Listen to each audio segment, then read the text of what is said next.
तेलंगाना के वज़ीर आला रेवंत रेड्डी ने कहा है कि हाइड्रा ने खौफ पैदा किया है, मगर ये खौफ सिर्फ उन तजावुज़ात करने वालों और बड़े बाअसर बिल्डर्स में है जो हुकूमती कार्रवाई का सामना कर सकते हैं। आम आदमी इससे खुश है। रेवंत रेड्डी ने कहा कि उन्होंने अवामी असासों की हिफाजत में कामयाबी हासिल की, बरखिलाफ BRS के रहनुमाओं के जिनका मकसद सिर्फ ज़ाती माली मफादात का हुसूल था।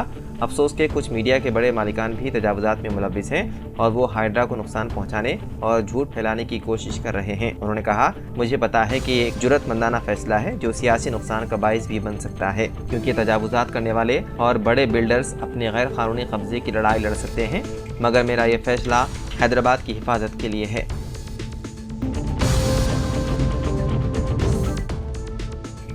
मुंबई की खुसूसी अदालत ने दाएं-बादों की इंतहा पसंद प्रज्ञा सिंह ठाकुर, जो साल 2008 के मालेगांव बम धमाके की असल मुल्जिमा है, उसके खिलाफ काबिल जमानत वारंट की इजराई अमल में लाई, क्योंकि वो जारिया साल जून से अदालत में हाजिर नहीं हो रही है। स्पेशल जज AK लाहौटी ने पुरजोर अल्फाज में कहा कि मुकदमा मौजूदा तौर पर क़तई दलाइल के मराहिल में है और लिहाजा ठाकुर की मौजूदगी ज़रूरी है। जज ने इस इस्तिदलाल को कबूल करने से इनकार कर दिया कि ठाकुर का पंचकर्म इलाज किया जा रहा है।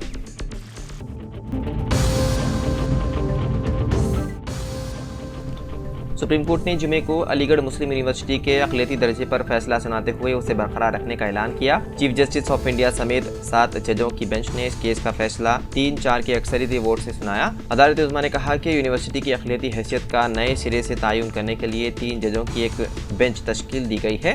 इस फैसले में chief justice Chandrachud, justice Sanjeev Khanna और जस्टिस पारदीवाला ने एक राय इख्तियार की, जबकि जस्टिस श्रीकांत, जस्टिस दीपांकर दत्ता और जस्टिस सतीश चंद्र शर्मा ने मुख्तलिफ राय दी। चीफ जस्टिस ने मजीद वजाहत की कि मजहबी कम्युनिटी एक इदारा कायम कर सकती है, लेकिन इसका इंतज़ाम नहीं चला सकती। ये भी कहा गया है कि मखसूस क़वानीन के तहत कायम होने वाले इदारों को आर्टिकल 31 के तहत तब्दील नहीं किया जा सकता। इस फैसले के तहत 1967 के इस फैसले को भी मुस्तरद कर दिया गया, जिसमें AMU को अक़लियती दर्जा देने से इनकार किया गया था।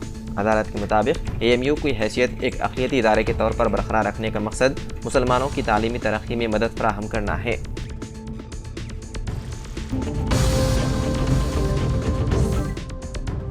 गवर्नमेंट मैटरनिटी अस्पताल कोठी से एक नवजायदा बच्चे को अगवा करने की कोशिश के इल्ज़ाम में सुल्तान बाजार पुलिस ने एक खातून को गिरफ्तार कर लिया।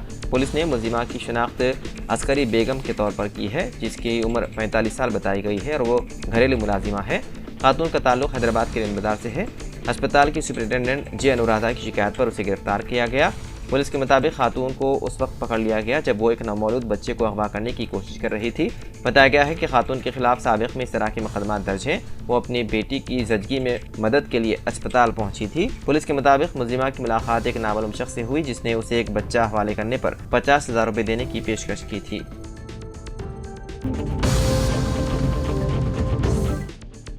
जुमेरात को गांधी अस्पताल के 200 नर्स तलबा ने अपने हॉस्टल की सहूलियात में फौरी बेहतरी का मुतालबा करते हुए एहतजाज किया, जिसको उन्होंने तवील अरसे से नज़रअंदाज करने का इल्ज़ाम आयद किया। मायूसी के आलम में तलबा ने नाकाफ़ी इंफ्रास्ट्रक्चर पर शदीद तहफ़्फ़ुज़ात का इज़हार किया, बशमूल मुसलसल निकासी आब के मसाइल जो बार बार की शिकायत के बावजूद हल नहीं हुए। मुजाहरे के दौरान तलबा ने अस्पताल के इंतज़ामी दफातर तक रसाई हासिल करने और सुपरिटेंडेंट के दफ्तर के दाखिली रास्ते को ब्लॉक करने की कोशिश की। इंतज़ामिया पर जोर दिया कि वो फौरी कार्रवाई करे।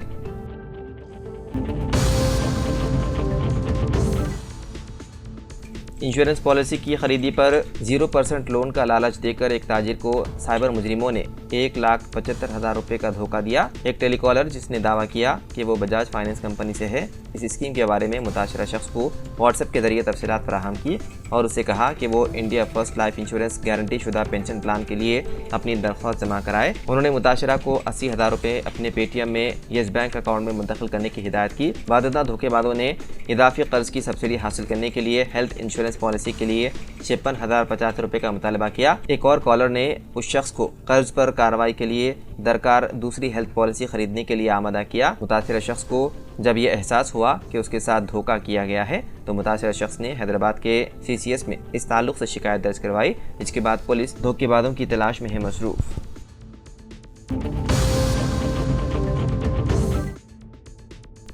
हैदराबाद में एक और क्लॉक टावर की नकाब कुशाई होने जा रही है। आदमपुरा में नए क्लॉक टावर की तामीर का काम मुकम्मल हो चुका है। ये क्लॉक टावर 30 फुट बुलंद है। टावर के अतराफ रोशनियों को घास, दरख्तों और पौधों से दिलकश अंदाज में सजाया जाएगा ताकि टावर को सरसब्ज व शादाब बनाया जा सके।